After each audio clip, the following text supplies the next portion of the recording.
Hi there, this is Chris with Sean Slaw, and I'm here today continuing our series of videos on legal issues involving children in divorce, custody, and parenting time cases. Today, I was going to talk to you about some of the practical issues that you really should be aware of when it comes to children in cases involving custody or parenting time. In making those kinds of determinations, the big question is what's in the best interests of the children? And courts will consider a number of factors in determining what's in the best interests of the children. That can include things like the relationships that the kids have with other family members, how interested a parent is in their child, who the primary parent has been, and things of that nature.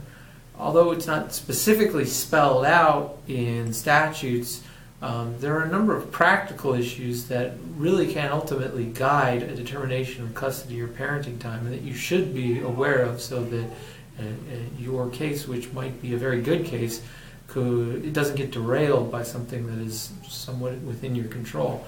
And that can include a number of things like where your kids go to school, where you live, what your work schedule is like, your kids' activities, and how their day-to-day life goes. So it may be that both parents are excellent parents and have great relationships with the children, but because of these issues, it just isn't practical to have a plan that clearly reflects that relationship. So, for example, if your son or daughter goes to school an hour away from where you live, it really wouldn't be practical for you to have them too much during the weeks when you'd have to drive them to school an hour each way every day. And so your time might be limited to weekends.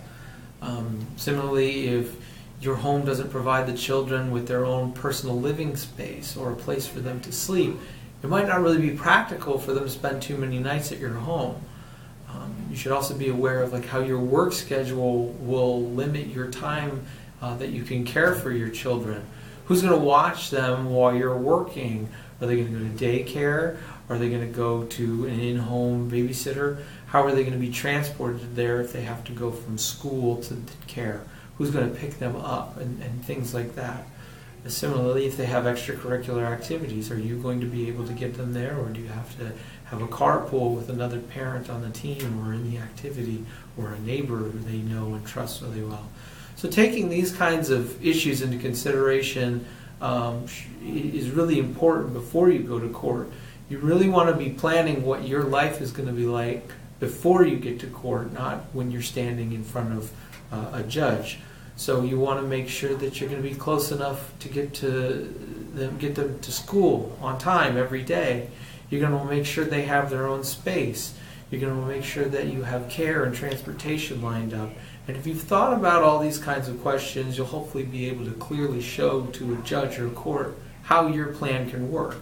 And that doesn't mean you're going to get everything you want, but you won't be derailed right off the bat for something as potentially fixable as having space for them to sleep or being able to get them to school.